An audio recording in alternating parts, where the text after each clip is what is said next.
Estamos começando mais um Sala de Decisão, comigo, Juliano Cavati. Sejam todos muito bem-vindos. Se você ainda não se inscreveu, se inscreve no nosso canal, ativa o sininho para receber as notificações dos próximos episódios. Gostou da entrevista? Curta, comenta e compartilha com os amigos, manda aí pra galera no Zap, aí pra todo mundo poder assistir. E hoje estamos aqui com o Bruno Lama, seja muito bem-vindo. Obrigado, Juliano. A casa de decisão tem sido... Sala de Decisão. Eu lembrei da casa de decisão do governo do estado, né? A sala de decisão. Aqui é a sala de decisão. Pois é, já tá fazendo o merchan aí do seu trabalho, né?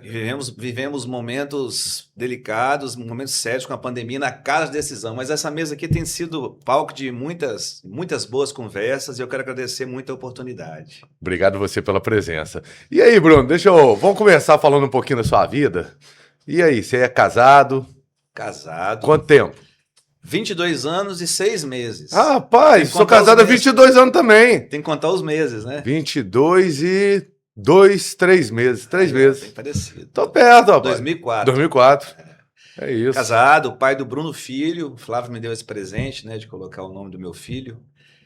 Colocar o meu nome no nosso filho, né? E da Isabela. A Isabela tem 16 anos. 16 e o Bruno? 22 anos. 22. O futuro engenheiro. E a Bela tá decidindo o que ela quer fazer da vida ainda. Ah, tá certo. Tá nova ainda, né? Ainda dá um tempinho dela maturar essa ideia. Mas já disse que quer trabalhar e ganhar o dinheirinho dela. Quer saber de política, não? Não, nem política, não. Política é só com o Bruno. E você, cara? Você formou em administração de empresa?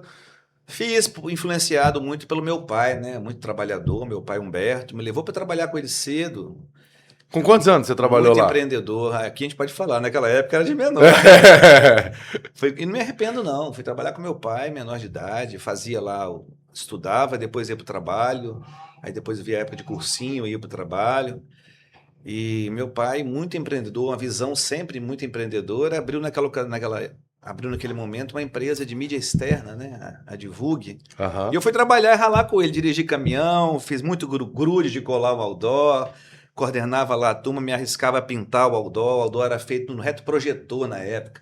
Caramba. Depois veio aquele modelo do silk screen, até chegar na era E hoje digital. Nós temos até LED aí na rua, né? Mas eu sou da época, peguei a época do retroprojetor, do cartunista. Meu irmão começou na época, ele foi até o primeiro a fazer plotagem de carro. Plotagem. A empresa dele era a Project, ficava em Vila Velha, depois ele teve empresa na Serra também, né? E era uma área meia próxima ali. E eu influenciado pelo trabalho do meu pai, pela vivência com ele, fui fazer o curso de administração de empresas. Ele queria que eu fizesse agronomia. Uhum. Né? E eu acho que eu seria um bom agrônomo, eu gosto muito do campo. Mas fiz administração de empresas, me formei ali em 1999. Lembro que naquela época a gente fazia vestibular, né? Hoje era o vestibular. E veja que o tema da minha redação foi a internet, a rede mundial de computadores. Eu fico tentando lembrar o que eu coloquei naquela redação em 1996, né? Imaginar que algumas décadas depois eu seria secretário de Estado de Ciência e Tecnologia. Olha só o destino, né? Maravilha. E deixa eu te perguntar uma coisa aqui, Bruno. O que você veio fazer na política, cara? Como é que você chegou nisso? Tá na veia. Sua mãe? Tá na veia. Meu pai, né? Meu pai trabalhou no governo Max Mauro, chegou a disputar a eleição de deputado estadual. Ah, é? Chegou. Mas aí em seguida ele percebe assim, não é a minha praia. Meu pai é muito de bastidor, muito experiente, um bom conselheiro. E é minha mãe, professora Márcia Lamas, sai candidata a vereadora pela cidade da Serra, vereadora da educação, e ganha a eleição, é reeleita. E isso me motivou. E aí a vida vai passando, eu fui acompanhando, eu ia para a Câmara assistir minha mãe, a vereadora da educação. Em algum momento da vida pública acontecem aquelas rasteiras políticas, né? Minha mãe toma um baque danado, uma rasteira política. Ela literalmente desmaiou no chão com a notícia de que não seria vice-prefeita naquela ocasião. Ela imaginava que seria. Criaram uma expectativa, né? Trabalhou para isso, né? Ganhou prêmios ali, né? Ela ocupava a função de vice e secretário de educação. E eu em casa, eu era o único filho solteiro. O caçula já tinha casado, o Adalto, a minha irmã Leonel já tinha casado. E lá sempre foi assim, meu pai aqui, eu aqui, a minha mãe à frente, meu irmão, minha irmã. Então estávamos eu, minha mãe e meu pai. Eu levantei o dedo e falei, mãe, vou ser candidato a vereador. Ela me olhou assim, com um certo brilho no olhar, e perguntou como, porque o tempo já estava correndo, as campanhas eram de 90 dias, já estava praticamente, já tinham começado. Eu falei, Rapaz, era exaustivo essas campanhas, né? a gente vai, mãe, você me ajuda. E aí eu peguei o número que estava sobrando na época, que era o 40011, cabelinho partidinho no meio assim, novinho, né? Meu pai me deu o slogan, a voz que continua. Era a Ó, voz da minha mãe, né? E aí na rua o pessoal perguntava se era locutor, se era minha esposa. Eu falei, não, é minha mãe, pô. É a voz que continua, que eu vou continuar o trabalho dela. E aí eu começo minha jornada na vida pública, que já se, foram aí, já se passaram aí 26 anos, né? ganhou na primeira eleição? Ganhei na primeira eleição para vereador da Serra. E aí, como é que foi quando você começou aí subir num palco para fazer discurso? Aquela época tinha negócio ainda de showmício, essas coisas todas, né? Esse certamente é um dos maiores apertos que eu passei, porque na primeira eleição de vereador tinha o showmício, era permitido o showmício, hoje não pode mais. E contratava-se ali os grandes cantores, né? E meu primeiro showmício, o primeiro discurso que eu fiz foi na Avenida Central de Laranjeiras, com o show do Netinho da Bahia. O candidato a prefeito contratou o Netinho da Bahia, no auge, cantando o Mila, milhares de pessoas. Eu lembro que o locutor falou assim: ó, você é o quinto. E aí daqui para baixo, a cintura para baixo, não sentia mais nada, né? As pernas dormentes. Aí aquela mão da minha mãe nas minhas costas, meu filho, você está preparado. Fiz meu discurso pregando a renovação, tomei um beliscão na costela, essas coisas acontecem em palanque. E aí deu certo. Fiz um discurso que eu tenho ele na cabeça até hoje, né? Falando da Serra, da cidade que plantava abacaxi, que evoluiu para o aço, e que a Câmara de Vereadores precisava avançar e evoluir nesse aspecto também, me posicionando como um jovem, vocacionado, e deu tudo certo, ganhamos a primeira eleição. A Câmara da Serra era na Avenida Getúlio Vargas, em cima de uma quitandazinha, era bem pequenininha, e ali eu comecei meu trabalho. Que bacana, cara. Não sabia dessas coisas, não. Eu tenho uns apertos desse aí que também fortalece, né, Bruno? Você olha ali e fala, cara, já tô aqui, tô na chuva pra me molhar. Passou por essa aí também, depois não teve mais muito susto, né? Não tem mais. Eu sempre gostei de atuar, né? Teve algumas campanhas da minha mãe, por exemplo, que eu era o fogueteiro. Tinha ainda o showmício, né? Da minha mãe essa. Aham. E aí eu era responsável, ó, o Bruno vai soltar o foguete. Aí eu comprei aquela girândola, que chamava Carla Pérez, a girândola. O pessoal lembra disso. Cara, e por algum motivo, assim, eu não escorei direito o negócio. E aí o locutor anunciou, agora com vocês, a candidata Márcia Lamas. Eu acendi o foguete, o negócio virou. Meu Deus Espantou do todo céu. mundo que estava no começo, não ficou ninguém no começo. Aí minha mãe gritou no microfone, Bruno! Eu falei, tô bem. Então, assim, não tive ninguém se machucou, mas assim, acabei com o discurso dela, né? Aí depois do fogueteiro lá, do cara que acionava a girândola, eu passei a ser candidato a disputar eleições. De tirar a função, né, de Tiraram. fogueteiro, né? Não deu muito certo, não. Deu não. 1.360 tiros ali, né, Meu na Deus do girândola, céu. Rapaz, tivesse filmado isso daí. passando por cima do coreto e caindo lá na... Deve ter filmagem. Meu Deus, se tiver, depois você me manda. Tá Eu quero bom. assistir esse negócio aí. E como vereador, quais foram os maiores desafios para você quando você começou, né, até o seu terceiro mandato? O que teve de mais difícil, o que teve de mais prazeroso de fazer na Câmara Municipal da Serra? A vereança ensina muito, né? Porque o mandato do vereador é aquele mais próximo das pessoas. O vereador é o político, o agente público que as pessoas batem na porta mesmo. Então, esse aprendizado de ser vereador numa cidade grande como a Serra, mas uma cidade complexa, uma Uhum. cidade onde as pessoas usam o serviço público, eu mantive a minha escuta apurada e foi um grande aprendizado. Os desafios é aprender a legislar, foi aquele momento ali de quais são as leis importantes para a cidade, como convencer 15, 14, 15, 16 outros vereadores a votar no seu projeto, como fazer com que ele se torne realidade. Sim. Esse é sempre o desafio, né?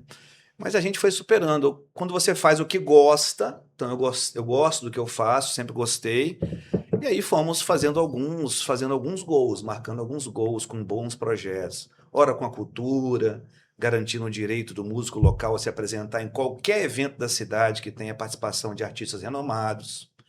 Foi desafiador porque Importante você isso. mexe com quem está produzindo o evento, mas depois eles entenderam. Quem contrata um artista famoso, renomado, pode contratar um local para Sim. fomentar, cuidando da educação sempre, o Conselho Municipal de Educação garantindo o orçamento. Enfim, fui exercendo esse primeiro mandato, uma estrutura bem simples da Câmara, nada que se compara hoje. Se não cuidasse da educação também, você tomava uns puxão de orelha em casa, né? Tomava puxão de orelha em casa. Então era uma estrutura pequena, com poucas pessoas, e o desafio era não dar tempo de perguntar para o pai, para a mãe, mesmo eu começando. É ali, muitas vezes a decisão é a ser tomada. E eu lembro muito do meu pai dizendo: olha, meu filho, siga em frente, não bata na honra das pessoas. Você pode divergir, você pode não concordar, mas na honra não. Levei isso para o coração. E a minha mãe dizendo: meu filho, não erre, procure fazer o correto, mas tem erros que são inadmissíveis. Então mantenha o nome da família limpo, mantenha a nossa dignidade de pé. São 2 conselhos que eu trouxe para a minha vida e segui em frente. E fomos embora, discordando às vezes, né, do prefeito, mas sempre com muita dignidade. E aí eu tive a oportunidade de ser, depois, o vereador segundo mais votado da cidade, que foi meu segundo mandato, depois o vereador mais votado da cidade. Então eu saio de 1.527 para 3.256 votos, depois para 4.488. Rapaz. E, sim, filho de professor, filho de advogado, pai de família, então é trabalho, tá dando certo. Sim. E aí a gente vai e pensa na Assembleia Legislativa a convite de Renato Casagrande no ano de 2010. Não deu certo. Naquela ocasião eu fiquei como primeiro suplente. Teve quantos votos na época, você lembra? 13.256. Mas sabe aquele convite assim, que a gente é convocado? Eu lembro de Casagrande me ligando, Renato Casagrande me ligando: Bruno, estamos aqui montando a chapa de deputados do PSB, você é o vereador mais votado da cidade, tem o nosso respeito. Quero te fazer um convite ousado para você ser candidato a deputado estadual. No primeiro momento assim, eu falei, pô, mas agora, assim, pensando, E muitas vezes a gente vai para somar mesmo, né? Sim. Bati na trave. Elegeu ali Chamon na época e Freitas, eu fiquei como segundo suplente, toquei meu mandato de vereador, toquei a vida, e aí em 2014 eu chego na Assembleia Legislativa eleito pelos capixabas. E você sempre foi só do PSB, né? PSB. Pois é, e quando a gente vê isso daí, a gente sabe que tem mais essa questão que você acabou de citar, de cumprir essas missões. Mesmo que você olha ali e fala, pô, não dá para mim ganhar, mas eu vou ajudar o partido, vou ajudar o projeto, né? Construir. O líder convocou, o líder pediu, né? Que é a Casa Grande. Ele já me convocou para várias outras funções. Eu fui secretário de Estado dele 2 vezes. Foi a época que ele começou, que ele foi eleito pela primeira vez governador, né? Em 2010, né? Foi. Quando eu retorno, quando eu ganho a eleição em 2014, infelizmente ele estava saindo. Sim. Mas você sabia que Renato Casagrande foi secretário da Prefeitura da Serra? Sei. Foi secretário de Meio Ambiente. Foi de Vidigal. De Meio Ambiente. O prefeito era Vidigal, a vice-prefeita minha mãe, Márcia Lamas, e eles convidaram o Renato Casagrande para ser secretário de Meio Ambiente na Serra. Ele contou aqui. Aí depois ele falou, e aí o destino quis ainda depois, que por mesmo que um curto período, que Vidigal, depois que deixou a Serra, né, a prefeitura veio ser secretário com ele também no governo. E depois depois Vidigal disputou a eleição de governador no grupo contrário, né? A política tem essas coisas. E tá todo mundo junto. Tá todo mundo junto, todo mundo do bem, né? Todo mundo do bem, juntos aí. Mas Renato Casagrande foi secretário da Serra, de Meio Ambiente. Eu descobri uma coisa dele que eu não sabia, que a primeira vez que ele começou foi perdendo uma eleição como vice lá em Castelo. Não sabia desse negócio, mesmo. não. Começou lá em Castelo. E aí foi a mesma coisa que você falou da sua eleição em 2010. Foi chamado pelo partido, com o projeto e construiu isso daí junto, né? Disputou o governo, né? Contra o Albuíno na época, perdeu a eleição. E aí, em seguida que ele vai para a Serra. Sim, sim.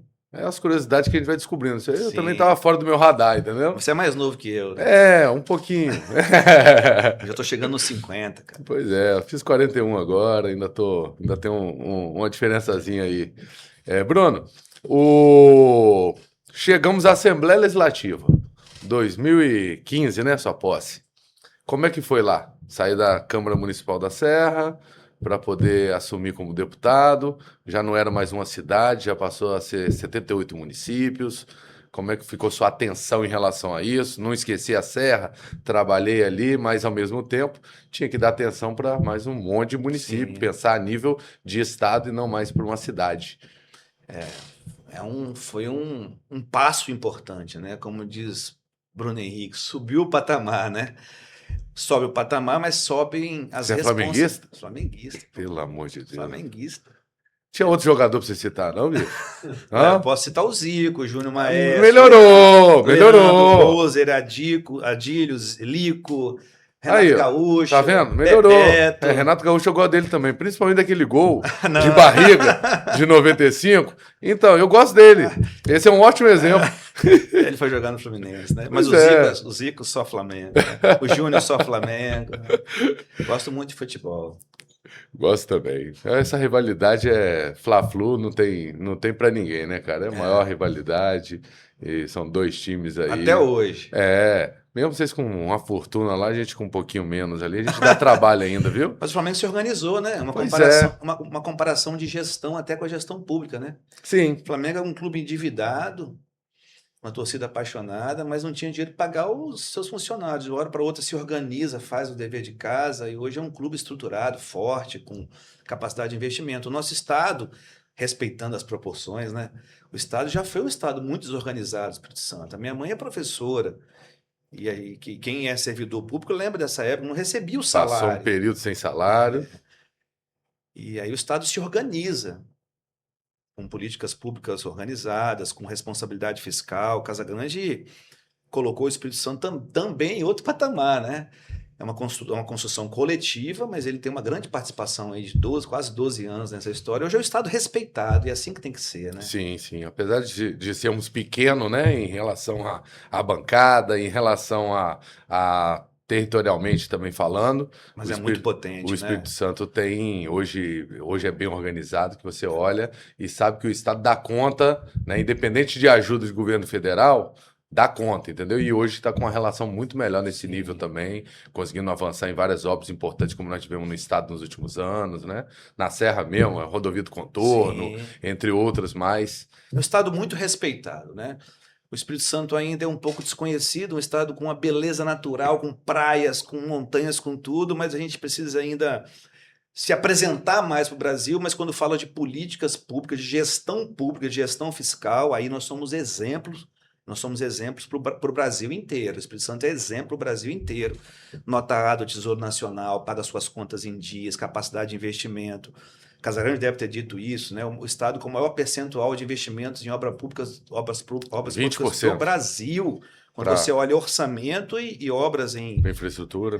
o Estado com a maior longevidade, as pessoas vivem mais aqui, tem qualidade de vida, o maior produtor de ovos e gengibre, o segundo maior produtor de café, Uhum. produz o melhor café do Brasil, né? Um É isso. cafezinho.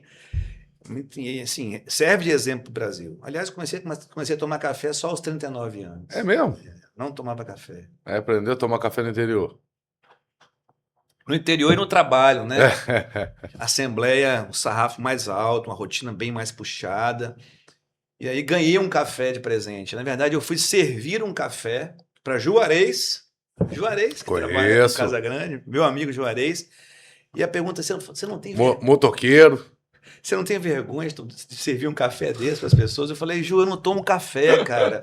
E esse café aqui é de licitação, irmão, né? Então, assim, vou te dar um café de presente. Vem Juarez com um café lá das montanhas, da Pronova, me deu de presente. Quando eu fiz assim, Uma arábica. primeira paixão à primeira vista. E não parei mais. Hoje eu me controlo para tomar menos de 10 por dia. É bom, é É bom. bom o café. Vou falar com ele sobre isso quando encontrar com Boas ele. Falar, ami- rapaz, Pode traz falar um com café ele. daquele que você trouxe pro Bruno, traz pra mim, porque eu também tô servindo uns cafés meia boca aqui no meu podcast. Pelo menos eu Pode vou pedir servir para melhor a ele. turma, entendeu? Foi ele que me colocou nessa jornada aí. E boas amizades, boas ideias, bons momentos se vive ali num cafezinho, né? Sem dúvida. E a Assembleia foi isso. Vamos voltar pra Assembleia, Voltar pô. A pra gente deu uma Assembleia. fugida aí, ué. Assembleia Legislativa. Aumenta a responsabilidade. Naquele momento, eu fui o único deputado da cidade da Serra, uma cidade que sempre teve mais de 200 mil eleitores, hoje tem mais de 300. Eu fui o único da cidade eleito deputado estadual. Hoje tem uns Hoje são 4, 4, né? acho. É, 4, eu tomei posse nessa legislatura também, mas fiquei na secretaria 5, né? Mas são 4 atualmente. E aí na Assembleia, justamente, pensar o Estado, pensar a cidade da Serra, pensar o Estado. E nós fazemos isso trabalhando. Então, fazendo a ligação aí, sendo o elo entre o município e o Estado, é Aham. a primeira decisão acertada, fazer com que o governo do Estado e o município conversem na mesma linguagem, colaborem um com o outro, cobrando investimentos importantes na cidade. Eu lembro que um dos desafios era o efetivo da Polícia Militar na cidade. muito defasado. Nós botamos uma meta, temos que ter 1.000 policiais, aumentar esse efetivo. Sei que a violência não é só polícia, né? A segurança pública depende de uma série de fatores. O programa Estado Presente mostra isso. Você tem que chegar, levar serviços, levar ações. Mas assim, a Polícia Militar, as forças de segurança pública cumprem um papel importante. Então, debates e decisões importantes para a cidade. Mas fui legislar, foquei assim, defesa do consumidor, leis que realmente vão melhorar a vida das pessoas, e aí vem o IPVA parcelado em 6 vezes. Pagar IPVA já é ruim, né? Se você parcela, fica menos difícil. Você imagina lá uma empresa de uma pequena família, uma distribuidora de água e gás, 2 motos, 2 carrinhos, pagar tudo junto. Aquele constrangimento de, às vezes, não pagar, parar numa blitz, ficar com o carrinho apreendido. Então, quando eu aprovei essa lei na Assembleia, ela alcança de Montanha ao Caparaó, a todos os capixabas. Sim. Falar de transporte público intermunicipal. Eu lembro da dona Ruth, que faleceu na pandemia, infelizmente. Chegou no meu gabinete e falou: menino Bruno, por que eu ando gratuitamente no Transcom, mas eu não posso ir para Colatina, ou seja, não posso ir para outra cidade? O direito do idoso aqui é um e o de lá é outro. A ideia dela vira uma emenda à Constituição Estadual. Nós fizemos uma entrega aos capixabas. Hoje, cada ônibus que sai de uma cidade para outra, do intermunicipal, tem 4 vagas reservadas. Eu não sabia que essa lei era sua. Idosos deficientes, idosos menores e pessoa com deficiência. É um simples cadastro, né? É de nossa autoria. Eu lembro que os estudantes me procuraram, um jovem me procurou, falou: ô deputado, eu estou tendo que colocar R$ 80 no meu cartão. É o limite mínimo que a Setub cobra. E se eu não tiver R$ 80, eu vou a pé? Olha só. Rapaz. A ideia dele vira uma lei. A partir daquela lei, quanto quiser e puder. R$ 8, R$ 10, o que puder. Sim. Então percebe que a escuta apurada sempre foi uma marca, né? O estágio, aquela história. Eu fui... Bruno, eu sou recém-formado, mas eu não tenho experiência, eu não consigo ingressar em concurso público. Quem vai ter experiência recém-formado? Aprovamos a lei do estágio. Desde 2022, aqui no Estado, o estágio vale como tempo de serviço para efeitos de concurso público, comprovação de atividade profissional. Excelente. Eu conheço pessoas que ingressaram no concurso da educação da SEDU usando o tempo do estágio como comprovação de atividade, né? Sim, de experiência. Bacana. E entre tantas outras. Legal. Quantas leis você lembra? Mais de 20. E não é fácil, Posso não. citar outra, que parece simples, Me conta. mas que está guardada no meu coração. Nós vivemos um país ainda preconceituoso. Infelizmente, né? É estruturante, assim, o racismo ainda existe, ele está enraizado, a gente tem que lutar contra isso todos os dias. E eu luto. O quadro que sempre ficou atrás do meu gabinete, na Assembleia, na Secretaria onde eu passei, é de Nelson Mandela, a história, né? E aí eu percebi que as propagandas institucionais do governo, ela tinha o branco, do olhinho azul, do olho verde, mas não tinha o preto, o negro, né? Eu sou legislador, poxa. Então eu vou lá. Propagandas institucionais do governo do Estado, quando tem uso de imagens, tem que ter a sociedade como ela é. O preto, o branco e o pardo. É uma lei aqui que parece simples, mas sabe aquela história, o que os olhos veem, o coração compra? Sim, Hoje a gente percebe isso na televisão. Que bom por isso, muitos atores, atrizes, apresentadores de jornal, mas não era assim. Então o legislador ele tem que pensar, ele tem escuta pública, ele tem escuta apurada e ele vai ali ajustando, vai colaborando para uma sociedade mais justa, mais igualitária, né? Então esse também é um exemplo bem bacana, é um desafio, que me marcou. É um desafio que não é fácil, né? Mais um deles. A gente não pode soltar, a gente tem que ir em frente com isso daí, né? Tem que combater o racismo, a gente tem que combater a violência praticada para com as mulheres, é um absurdo isso. Eu instituí a Comenda Maria da Penha na Assembleia Legislativa. Ah, mais uma comenda? Não, não é mais uma comenda, não. É a Comenda Maria da Penha. É para a gente homenagear, a gente honrar pessoas que lutam todos os dias para combater a violência, que é um absurdo. Então, percebe, o que para uns parece um gesto, uma placa, uma comenda, não.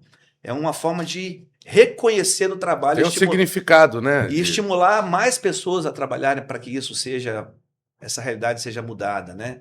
A gente precisa de leis mais duras, a gente precisa da questão cultural, a questão da educação, do diálogo em família. E assim eu fui legislando, fazendo nossas boas leis na Assembleia. E na época você foi opositor, né? Você era oposição, né, naquele período? Pois é, quando eu chego em 2014 na Assembleia, infelizmente Renato Casagrande estava saindo do governo. Eu assisti ele entregar a faixa para Paulo Artung. Ele teve a dignidade de ir lá e passar a faixa. E sair com a cabeça erguida, né? E depois ele Sim. retorna em 2018. Mas eu fiquei os 4 primeiros anos do meu mandato, com Casagrande fora do mandato. Tive uma relação respeitosa com o governador Paulo Artung. Eu não abri mão da minha identidade partidária, do meu grupo político, mas eu conseguia conversar com ele, para o bem da Serra, para o bem do Estado. Tanto é que ele sancionou meu projeto do IPVA parcelado em 6 vezes, né? Era em 4, depois passei para 6. Eu tinha uma relação institucional respeitosa com ele, mas sem fazer concessões. Jamais admiti trocar de partido, jamais admiti pular, como diz o outro, pulo para o grupo de lá. Não, não, não. O respeitei, trabalhei, fiz meu mandato, mas mantendo as minhas convicções, a minha linha ali de atuação com o Renato Casagrande e o nosso grupo. E o interior do estado, como é que foi para você essa relação, chegar lá na roça e é churrasco aqui, um churrasco ali, aquele acolhimento O que é interior, diferenciado? o interior é maravilhoso. Que povo bacana que nós temos no Espírito Santo, né? Essa turma do Caparaó, o norte do estado. Eu fui viver isso mais no meu segundo mandato. Sim. No segundo mandato, de 2014 a 2018, eu fui viver isso. Eu conheço todas as cidades do estado, passei por todas as cidades, conhecendo as particularidades, conhecendo as pessoas, e é isso mesmo. O que numa cidade grande talvez signifique pouco, no interior é muito. A presença, uma máquina que você leva através de uma emenda parlamentar, uma ação que você faz na saúde, uma ambulância que você leva, computadores para a escola, a forma como eles recebem, a forma como eles valorizam. Eu fui secretário de Estado por 2 vezes. Na SEC, nós popularizamos a inovação, nós levamos a inovação para todos os cantos desse Estado, porque a inovação não tem dono, não pode ser elitizada, é um direito de todos, ela precisa ser popularizada. Então, realmente, o interior, além de você entregar lá o benefício, a obra, o equipamento, você volta com o abacate, com o café. Volta com a feira, volta. Você ganha aquelas cestas, né? E você vê o carinho das pessoas Sim. entregando. Muito obrigado por estar conosco, conhecendo a cultura. Recentemente eu fui a Domingos Martins e fazer entregas como secretário de Estado, e lá tinha aquele café, né? O café posto. E aí eu tinha que aprender os pratos pomeranos, falar os nomes dos pratos pomeranos. Errei todos. Aí dificulta. Em pomerano eu só sei falar Las Calten, que eu aprendi, né? Mas eu fui aprendendo e você vai vivendo isso e você vai se tornando uma pessoa melhor. Você vai conhecendo melhor as pessoas, conhecendo melhor o estado. Então o interior é maravilhoso e eu trabalhei muito pelo interior, bastante. Cara, eu lembro até hoje, assim, eu saía para viajar também o estado, né? 3, 4 dias direto às vezes, e rodava 10, 12 municípios. E, cara, cada lugarzinho que você chegava, o acolhimento era um melhor do que o outro. É isso. E é uma máquina de pilar café Que tem muito valor, né? que é uma associação, juntar uma associação inteira, aquele monte de gente, e um churrasco, tudo para receber, para poder agradecer. Na verdade, não é um favor, né, cara? É uma obrigação, né? Você está Sim. devolvendo pro povo, né? E assim, e deles serem recebidos, serem escutados, deles terem esse pedido atendido, né? É uma felicidade tão grande. E que muda realmente. Eles ficam Sim. felizes porque isso muda, isso melhora a vida dele, melhora a atividade dele Sim, lá pô, na você ponta. pensa ali, né? Numa comunidade pequena ali que tem 60, 80 produtores, o negócio você chega lá, é um caminhãozinho que vai atender eles, Sim. é um trator, não sei o quê. É um assentamento que eles faziam na enxada e você entrega um trator com os Sim. implementos agrícolas, é feito no arado. Vai Exato. produzir mais, inclusive, né? E aí o Estado, o Casagrande tem muito isso, né? Essa visão municipalista. E eu me considero parte desse grupo. São mais de 30 anos ao lado de Renato Casagrande, nesse grupo, como vereador, como deputado estadual, como secretário de Estado 2 vezes. Então, esse legado a gente ajudou a construir. Ele é o líder. Mas nós ajudamos a construir esse legado. E o interessante é essa visão municipalista. Certamente é o governo do Brasil que é o mais municipalista do país, que compartilha as suas riquezas. O Estado poderia ficar com recurso, aplicar só em obras do Estado? Não. Ele reparte via fundo de educação, ele reparte via fundo de prevenções climáticas, ele financia inovação, ele chega em todos os municípios e isso é muito bacana. A gente observa como as cidades crescem. Imagina o contrário. tira todo o investimento do governo do estado nos municípios nos últimos 8 anos, retira isso, como seriam essas cidades? Certamente com mais dificuldades e, Muito mais. e menos desenvolvidas. Ou até mesmo Vila Velha, Cariacica, Serra, Sim. os 3 bilhões de reais aproximadamente investidos em Cariacica, que o prefeito Euclério reconhece isso, valoriza Um isso. guerreiro esse aí. Guerreiro, um exemplo de prefeito. Sim. Imagina, trabalhador, acorda cedo, trabalha.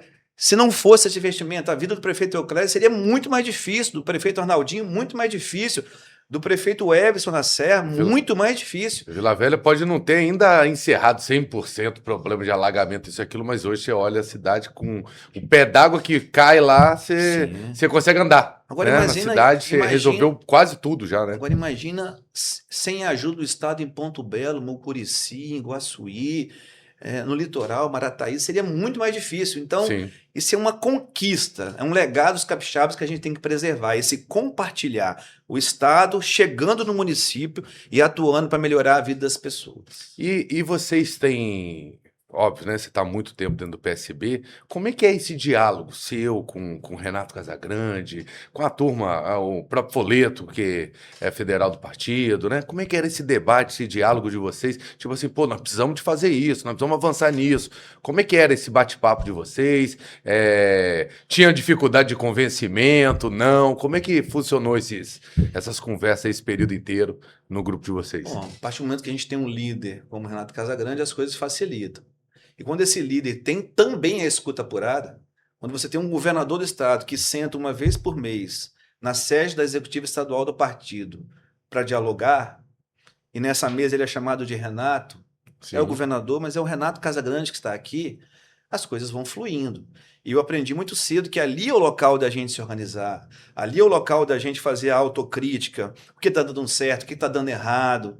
Ali é o local da gente se organizar de dentro para fora para disputar eleições. Ali é o local da gente entender como organizar o partido nos municípios, onde onde o partido já tem uma história, como Castelo, como a Serra, onde nós não chegamos ainda. Então é sempre de muito aprendizado, de muito respeito. Tem os conflitos, né? Costumo dizer que ali é o local de lavar a roupa suja. É isso. E muitas vezes isso acontece. Mas a gente sai mais forte. Então, conviver com o Renato, conviver com o Juarez, o Gavini, né, conviver com essa turma do PSB ensina bastante.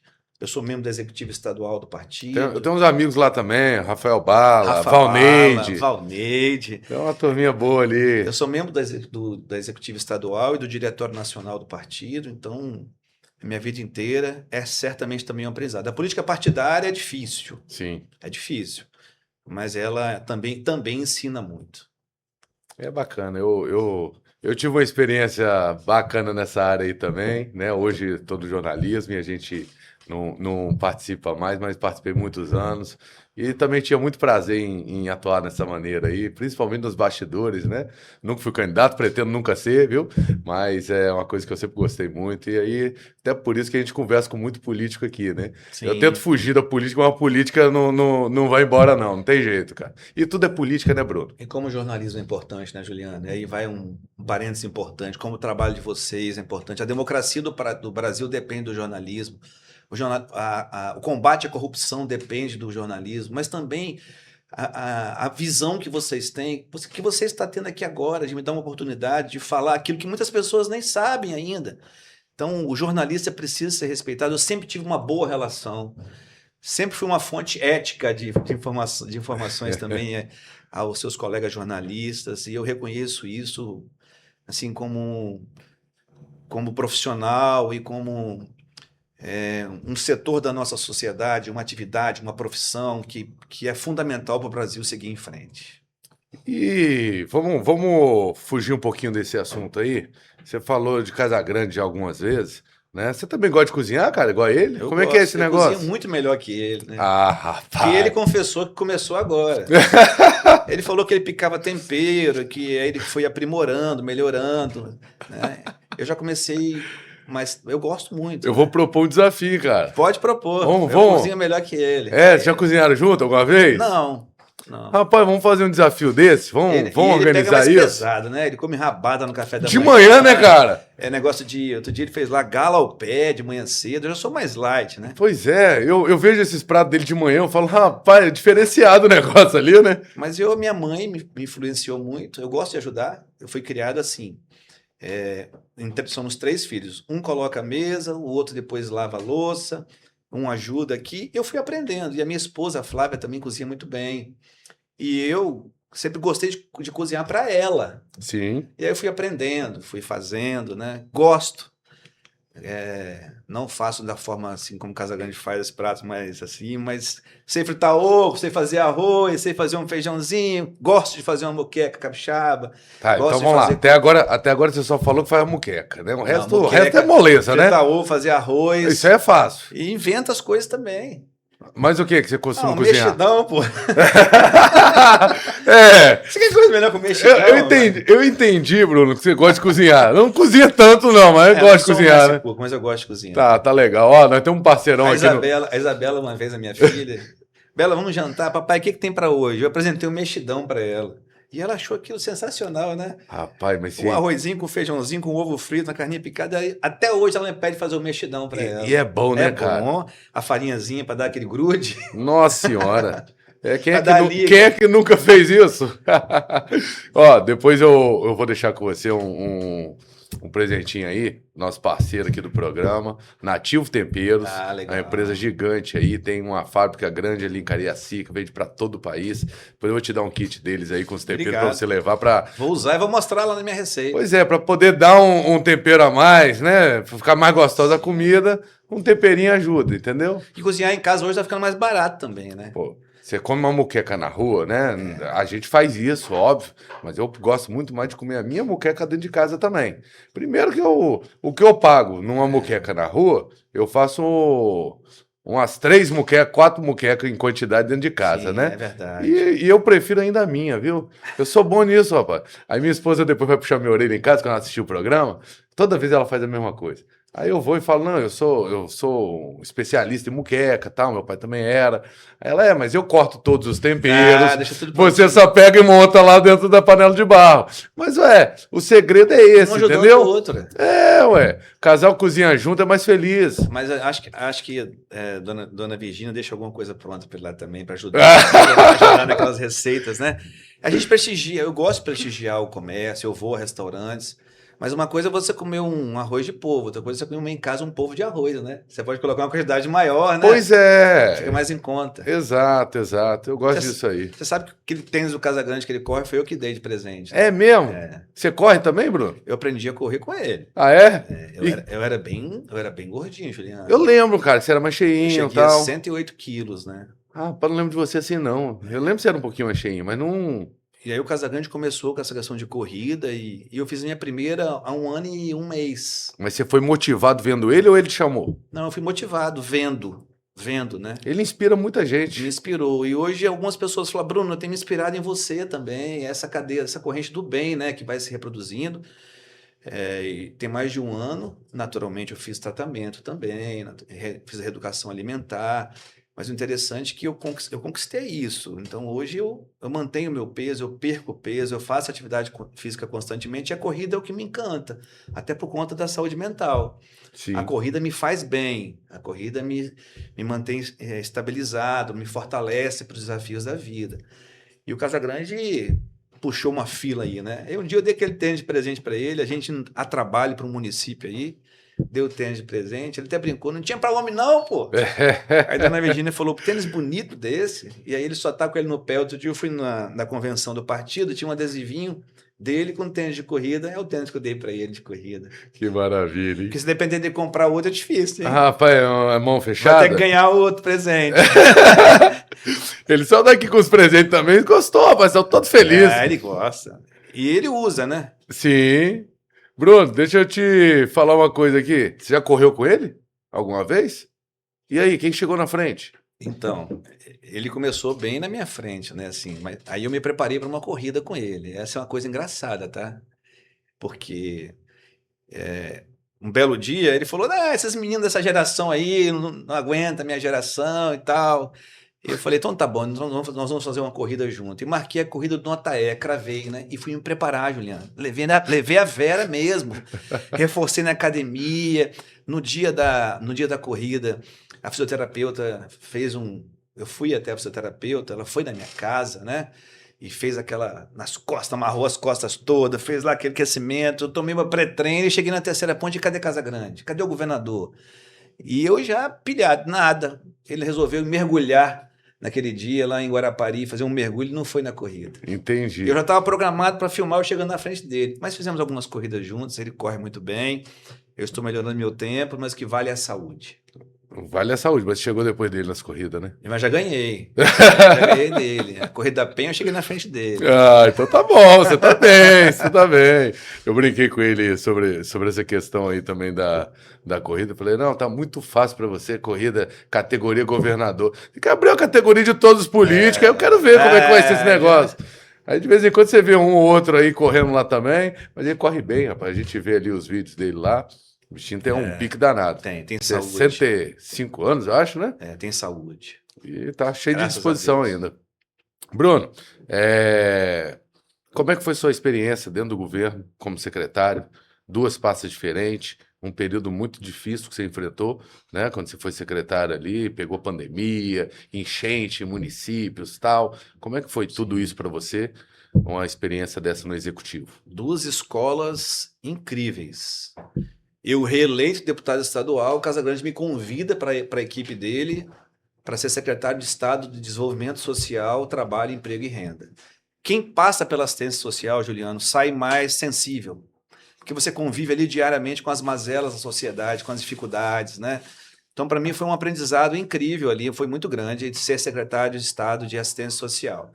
E ali, desde a reestruturação de programas, compra direta de alimentos, o plano estadual da primeira infância, as brinquedopraças, organizar a secretaria, nós enfrentamos juntos uma pandemia. Então, vou repetir. Ao longo da minha atividade como secretário de Estado de Desenvolvimento Social, veio a pandemia. E aí, todos os dias, nós sentávamos na sala de situação, com o governador Casagrande liderando, eu, meus colegas secretários e ele, para tomarmos decisões todos os dias. E que não eram fáceis. Eu lembro de quando nós falamos do primeiro container que vinha da China com máscara, com não sei o quê. Que nós ganhamos o álcool da indústria capixaba, mas não tinha como evasar. Não tinha como invasar, né? Esse é o nome mesmo. Não tinha como invasar. A dependência da China, né? A escola, a merenda dos alunos, sentar com o secretário de Educação e o CAD único para poder fazer com que a merenda, que muitas vezes é a refeição mais importante de uma criança no dia a dia, para que ela não faltasse. Tem criança que, inclusive, não tem, né, cara? Depende dessa merenda na escola, né? Aí, esse dia foi um dia dessa decisão. Como fazer? Aí, amadurecendo ali a conversa, as opiniões, chegamos a um modelo. Manda o dinheiro para o conselho da escola, o CAD único é a referência de quem vai receber ou não, né? E aí a diretora comprava corajosamente, se movimentava ali na economia local e entregava para não faltar a merenda dos alunos. Então vivia a pandemia, mas fizemos entregas. No segundo momento, agora, nos últimos 3 anos e 4 meses, até abril desse ano, eu fui secretário de Estado de Ciência, Tecnologia, Inovação, Educação Profissional, Tecnológica e Superior. Rapaz, gravar isso tudo aí é difícil, né? Leandro Casagrande falou assim, a gente dá trabalho para quem gosta de trabalhar. A gente dá mais trabalho para quem gosta de trabalhar. Então, toca a vida, você tem uma relação boa com a educação, sempre trouxe isso, e vai tocar a SECT. E lá o Qualificar ES, que é um programa incrível, né? Que 1 milhão de inscrições abertas para a sociedade de 2019 para cá. Casagrande criou o Qualificar, eu votei a criação dele como deputado estadual, tive a oportunidade de fazer a gestão do programa. Bacana. Diversificamos, criando o Qualificar pré-ENEM, para os egressos do programa que querem ir para a graduação, mas estavam enferrujados, um tempinho sem estudar. Está lá a ferramenta para ele, o pré-ENEM, moderno. Tem uma linha de crédito específica para ele, se ele quiser empreender. Mas aí, empreender tem que ser ensinado. Criamos o Qualificar Empreendedor. São 10 mentorias para aprender a precificar, abrir seu próprio negócio. Olha a transformação na vida das pessoas. Foi expandindo, né, o programa, né? Assumi ele simultaneamente em 20 cidades, passamos para 40 cidades, 47, 48, percorremos todo o Espírito Santo. O programa Bolsa Técnica, que é a compra de bolsas na iniciativa privada de cursos técnicos. Eu não conheço um bom técnico desempregado. Quer começar a trabalhar, ter trabalho, emprego e renda, faça um bom curso técnico. Sim. As escolas técnicas do governo, o CET, Vasco Coutinho, Vila Velha, o CET Talmo Luiz e João Neiva, o CET Emílio Nemer em Castelo, o CET Giuseppe Altué em Vargem Alta, do governo do estado. Educação pública de excelência, ensino técnico profissionalizante. E a gente foi reestruturar, ampliar essa rede de curso, viver o dia a dia. O Espírito Santo é o estado do Brasil com maior aluno. O Espírito Santo é o estado do Brasil com maior número de alunos matriculados no ensino técnico do país. Quando a gente compara número de habitantes e número de alunos matriculados, é o Espírito Santo. É uma decisão de governo. E colocar de pé a nossa UNAC, Universidade Aberta Capixaba. É o nosso modelo de universidade pública estadual, só que moderno. Como que é isso? IFES eu não conheço, na não. veia. Ao invés de termos uma universidade travada, com aquele custeio todo, nós trouxemos, através da UNAC, os parceiros públicos, aqui no Espírito Santo, IFES, UFES e Faculdade de Música.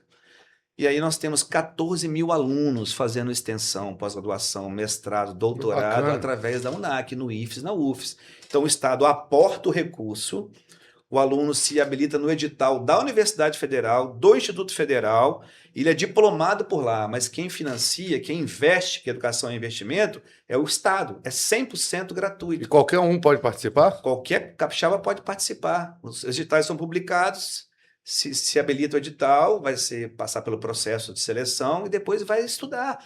Pós-graduação em cidades inteligentes, inteligência artificial, mestrado em automação, e aí está o grande diferencial. Se esse curso amanhã satura, você simplesmente não renova a outorga dele lá com a Universidade Federal, com o IFES, e vão para outro. Por isso a UNAC tem uma escuta pública, todos têm direito de opinar, para conhecer as características, as vocações, qual é a realidade da indústria, do comércio, do serviço. Então, o Espírito Santo é um exemplo. Do Qualificar ES, às escolas técnicas, ao Bolsa Técnica, ao programa Nossa Bolsa, que todos os anos compra 1.000 vagas de graduação para os capixabas, gratuitamente. Até o NAC é a oportunidade para todo mundo. Veja que o nosso programa de graduação, Nossa Bolsa, não é financiamento. O Estado é 100% gratuito, é o Estado que paga.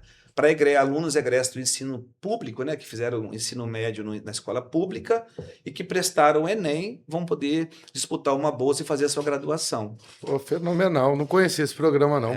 E do outro lado, você tem o eixo da SEC, tem esse eixo da educação, do outro lado, a inovação. Foi nossa a responsabilidade de trabalhar a inovação da máquina pública, que a gente chama de inovação fechada, inovação da máquina. Sim. Quantos serviços hoje já estão na palma da mão? Quantos teremos? Né? E a inovação aberta, que nós poderíamos falar dos programas de aceleração de startups. Né? O primeiro programa de aceleração de startups no interior do estado, eu tive a oportunidade de liderar, que é o Sementes. Aceitava a ideia da pessoa, transformar o CPF dela em CNPJ. Então foi transformador, foi um aprendizado nas duas secretarias, esse convite que Renato Casagrande me fez e que eu honrei e que fizemos boas entregas. Isso é muito importante, né, Bruno? Você poder ajudar as pessoas, você poder desenvolver um trabalho desse. Hoje a gente olha o mercado, o Espírito Santo está aí com diversas empresas gigantes, o último exemplo aí, se instalando aí a GWM. Então, assim, faltam hoje pessoas para trabalhar, inclusive, né? Sim. A gente estava tendo esse debate aqui também com o Renato em relação a isso. Vocês estão dando aí qualificação e mesmo assim ainda está faltando gente ainda no mercado. O Espírito Santo avançou muito nesse sentido. Vivemos né? um pleno emprego aqui, né? Pois é, exatamente. Então, assim, hoje quem quer trabalhar, acha emprego. Sim. Um estado desenvolvido, como o nosso, rochas ornamentais, indústria, aço, transporta minério, agricultura forte, GWM chegando, precisa de pessoas desenvolvidas. Um estado desenvolvido precisa de pessoas desenvolvidas. E aí você vai desenvolver através do conhecimento. São programas como esse. Sim. Técnico, profissionalizante, de graduação, uma especialização. O Estado precisa de mestres, de doutores também. O setor produtivo precisa, né? Então, o Espírito Santo está fazendo o dever de casa. E aí são outros aspectos dessa questão do pleno emprego, né? Tem muita gente, Juliana, optando por empreender. Muita gente por vocação ou necessidade. Elas querem empreender, querem ser dono do próprio negócio. Tem uma geração nova aí que a gente sabe, é uma geração diferente. A geração do meu filho, ela é diferente, com conceitos de vida diferentes, né? Antes o conceito era preciso de ter um bom emprego, estabilizado, isso, aquilo, outro. Hoje já é mais essa Quero ter linha. minha casa, meu carro, meu emprego. Hoje ele fala assim, cara, eu tenho o iFood, eu tenho o Uber, eu posso andar de Uber. Sim, muita coisa mudou e a gente tem que se adequando a essa nova realidade. E as pessoas querem ganhar bem, né, Juliana? Se ela estuda, se ela se prepara, ela quer ganhar bem. Aí vem um desafio, porque para o empresário, pagar é difícil. Pagar um bom salário é difícil, porque ele tem uma carga muito pesada. Sim, Empreender no Brasil é um desafio. Então o empresário já tem a carga, o imposto 1, 2, 3, a instabilidade. E aí, para pagar bem o funcionário, ele quer às vezes, mas fica com dificuldade. E do outro lado, a pessoa quer receber bem, ter o mínimo de dignidade. Ela quer receber o salário dela para pagar as contas, para sobrar um para pouquinho, viver também, para né? sobrar um pouquinho para poder passear, para ir a um Sim. restaurante. Então aí está o desafio. Aí que é o grande desafio, né? Tem gente que coloca a culpa nos programas sociais. Ah, a culpa é do programa social. Não. Muita gente recorre a um programa social em determinado momento, mas depois vai trabalhar, vai tocar a vida. Tem os acomodados, lógico. Aí está um desafio. Eu sou um defensor, já falei isso com o Renato Casagrande, de que programas de complementação de renda, o Espírito Santo tem o Bolsa Capixaba. Ele precisa ser associado a um curso técnico ofertado a essa pessoa. Perfeito. Porque aí ela vai entender, vai se preparar melhor, vai entender que ela pode dar um passo a mais e se libertar. Mas simplesmente acabar com o programa social não também não é. concordo. Tem gente que vive na linha da extrema pobreza. Eu fui secretário de Estado de Assistência Social e eu posso garantir. Tem gente que vive com 100, com 200, com 300 reais por mês. Essa pessoa, antes de ser criticada, ela precisa ser acolhida, ela precisa ter a mão de obra dela qualificada, o currículo dela melhorado, porque aí o trabalho, o emprego e a renda vai dar a dignidade que ela precisa e vai tirar ela da situação de Cara, vulnerabilidade. visão perfeita, eu concordo 1000% com isso daí, né? A pessoa ter um incentivo para que ela possa se preparar, para ela poder crescer, para ela poder não ficar nessa dependência. Nunca tinha ouvido ninguém falar sobre isso, não, Sim. Wolf. E também não adianta ficar só na dependência, né? Tá aí, por isso que o Estado tem todas essas oportunidades. Então, bora lá. Bora fazer o qualificar, bora estudar, bora aproveitar as oportunidades de um Estado organizado, né? E seguir em frente. Bruno, deixa eu te fazer uma pergunta aqui. E essa eleição presidencial aí? O que você está vendo aí desse Pois é. cenário? O que você pensa sobre isso? Eu vejo que a polarização, infelizmente, é muito forte. Eu sonho com as pessoas pensando menos Brasília e mais o Espírito Santo. Essa turma mal sabe que a gente existe e influencia, assim, ideologicamente nas eleições aqui do nosso estado. O Brasil é um país que precisa de muita organização ainda, muita. É um país que eu nunca vou desistir do Brasil, como já dizia Eduardo Campos, né, na sua última entrevista antes do acidente aéreo que tirou a sua vida. Não vamos desistir do Brasil, eu não vou desistir. Então, assim, viver menos Brasília significa esse país passar por uma reforma onde os recursos fiquem nos estados, nos municípios, onde a vida das pessoas acontece de verdade. As pessoas nascem na cidade, vivem na cidade, são até sepultadas na cidade, cria família, mas grande parte, a maior parte do recurso vai para Brasília, Sim. sendo que a vida das pessoas é aqui. Então eu vejo um momento ainda muito polarizado, né? Com os mesmos atores, trocou só a figura do pai pelo filho e manteve aí a figura do presidente Lula. Metade do Brasil ama um e odeia o outro, e vice-versa, né? E a gente vive aqui num estado que vai sofrer certamente com os impactos dessa polarização, mas é hora de ter cabeça boa, cabeça no lugar, entender quem trabalhou, quem tem proposta de verdade, quem realmente pode colaborar para que a minha vida melhore aqui, independente da questão ideológica, porque cristãos nós somos, valores e princípios nós temos. Eu tenho os meus, eu carrego os meus valores, não sou perfeito, né?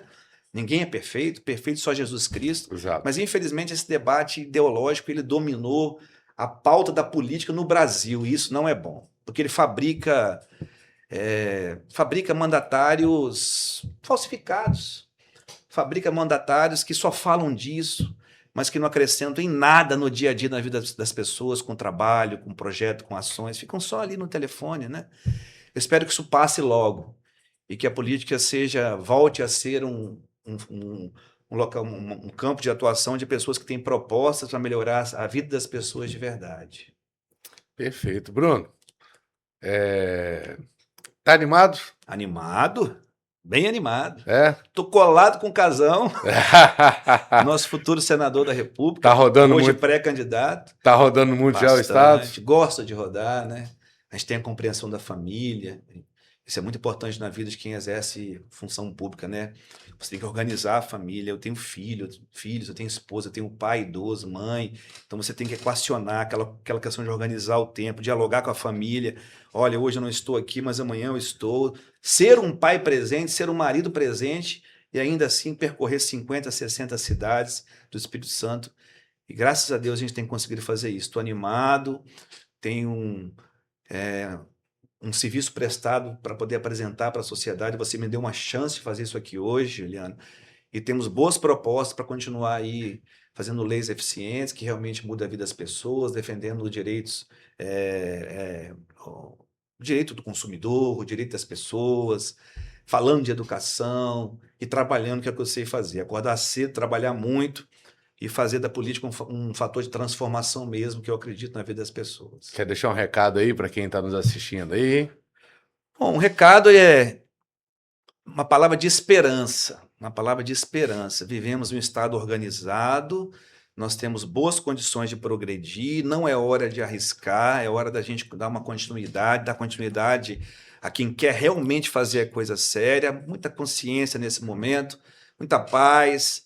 Que Deus abençoe as famílias e que vocês possam observar aí a nossa biografia, o meu trabalho, aquilo que a gente fez e que realmente teve um impacto na vida das pessoas. Sou um capixaba apaixonado por esse estado, um serrano por natureza, e a gente precisa fazer do Espírito Santo ainda melhor. Ele já é bom de viver, a gente fazer dele ainda melhor. Sempre morou na Serra, né?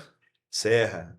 Eu nasci em Vitória, né? Na Serra não tinha maternidade pública, na Serra não tinha maternidade naquela época. Tinha o Hospital Dório Silva ali, mas tinha uma estrutura muito frágil de saúde. Então nós morávamos na Serra, mas víamos nascer em Vitória. Sim. Então eu sou natural de Vitória, nascido em Vitória, com o doutor Arnaldo Ferreira, aqui na Reta da Penha. Onde era o Boulevard? Eu nasci ali também. Você também, tá vendo? Mas a minha vida na cidade da Serra, né? Em Jacaraípe, quando na rua... Na casa dos meus pais, só tinha a casa dos meus pais e mais uma. Você imagina. Hoje, Jacaraípe é um bairro com 14 comunidades e com mais de 70 mil pessoas morando lá. Muito grande. Meu pai morou ali também. Tinha uma casinha ali. A gente vivia ali na praia, tinha quiosque na praia também, final de semana, surfando. Era um negócio bacana. Eu amo Vitorinha, amo a minha serra, amo Caparaó, amo o norte do estado, o nosso litoral é o estado encantador. Bruno, muito obrigado pela sua presença. Valeu.